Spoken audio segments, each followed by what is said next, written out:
昨天又见，今天又见，我们天天相见。大家好，欢迎回到天天相见厨房，我是伟哥。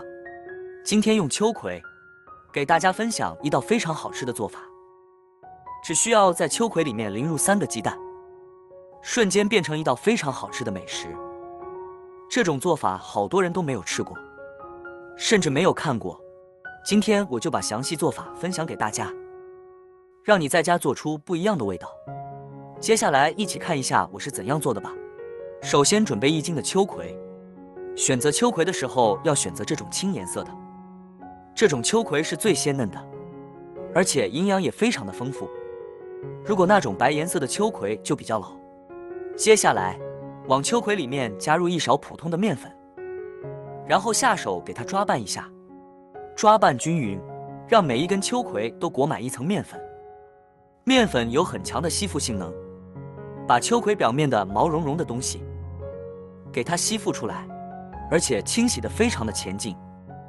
清洗的时候像我这样用手搓，把秋葵表面的毛茸茸的那一层全部给它搓前劲，这样我们吃起来的时候喉咙就不会发痒，而且非常的鲜嫩。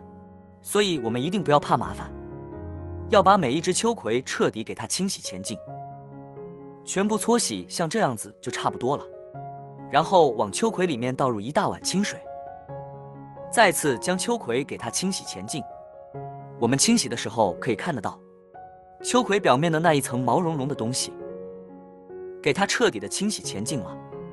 如果没有清洗前劲的话，我们的手都会发痒，所以我们这里要多清洗一会，把秋葵那一层面粉给它清洗前劲。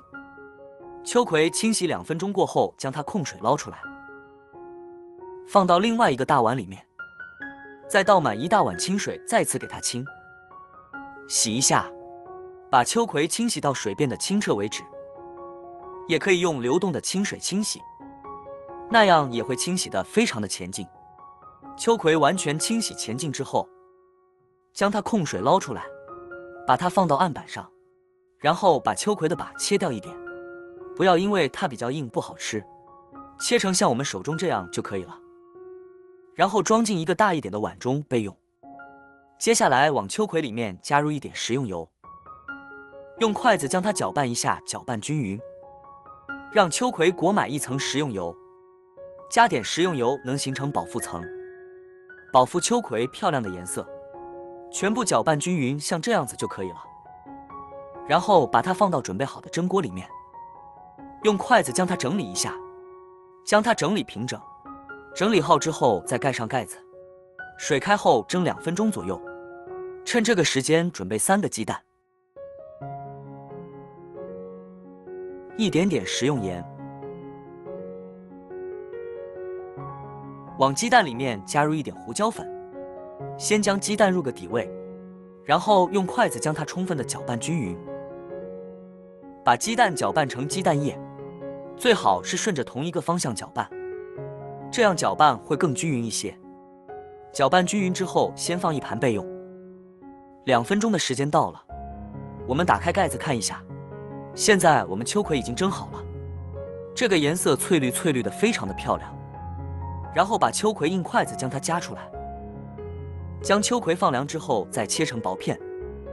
我们把秋葵不要切得太薄，也不要切得太厚，大概切成1厘米的厚片就可以了，这样吃起来就非常的入味。秋葵全部切好之后，倒入大点的碗中备用。接下来把鸡蛋液倒进秋葵里面，这样做出来的秋葵炒鸡蛋就非常的好吃了。然后用筷子将秋葵搅拌均匀，让每一片秋葵都裹满多鸡蛋液，所以这里要多搅拌一会，大概搅拌1分钟左右，就差不多搅均匀了。秋葵全部搅均匀之后，先放一盘备用。接下来准备一些大蒜籽，大蒜切好之后倒入碗中备用，切成薄片。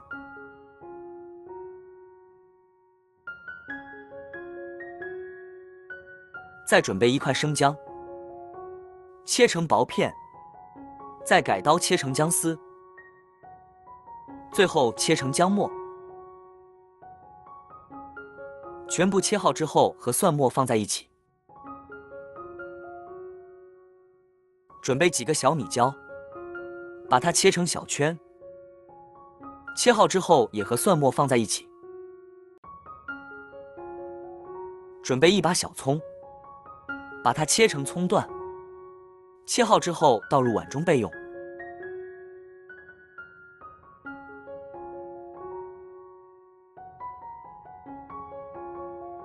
接下来调个料汁，加入1小勺食用盐，1勺生抽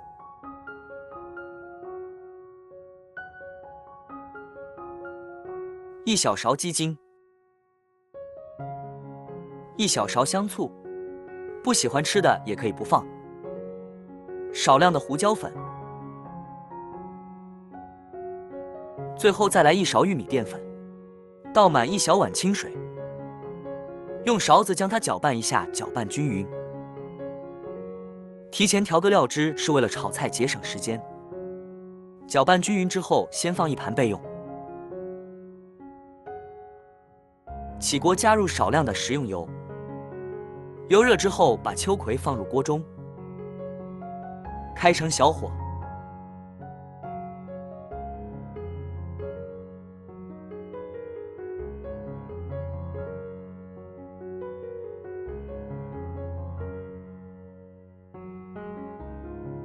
把秋葵慢慢的煎至让鸡蛋液定型。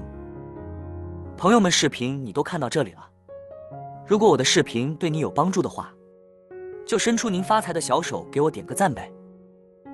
您的每一个点赞和留言，都是我前进的动力，感谢大家的支持。煎至定型之后，再晃动一下锅，然后将它翻一个面，翻一个面之后再开小火慢慢的煎制。让秋葵和鸡蛋慢慢的凝固，将它们成块，全部煎至定型之后，我们用铲子把秋葵给它炒成小块。因为我们是炒着吃，所以不要太大，把它炒成小块就可以了。炒成小块之后，我们快速的翻炒，均匀把秋葵炒香炒熟。秋葵炒成像这样子就差不多了。然后把秋葵盛出来，先把它放到碗中。接下来再起锅加入少量的食用油，油热之后把姜、蒜末、小米辣放入锅中，开大火快速的翻炒，炒出蒜香味和辣味。炒出蒜香味之后，再把秋葵放入锅中，这里我们就要开大火翻炒了。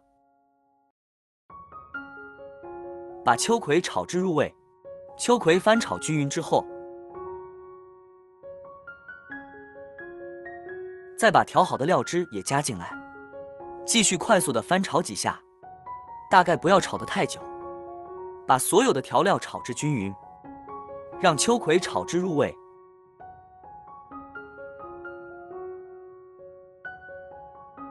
秋葵炒至入味之后，再把葱段也加进来，继续开大火快速的翻炒几下，把葱段炒至断生。哇，真的是太香了！继续翻炒均匀之后就可以出锅了，看住都流口水了。然后将它盛出来，装入碗中，就可以开吃了。一道鲜香美味的秋葵，我们就这样做好了。这样做出来的秋葵，鲜香入味，鲜嫩好吃，特别的开胃又下饭。完成了，现在可以品尝这道鲜香美味的秋葵炒鸡蛋了。如果你喜欢这个视频，帮忙给我点个赞，并订阅我的频道。别忘了在下面留言，告诉我你有学会做这个家常菜了吗？下个视频中，我将会带来更多的家常菜。谢谢你的观看，我们下个视频见。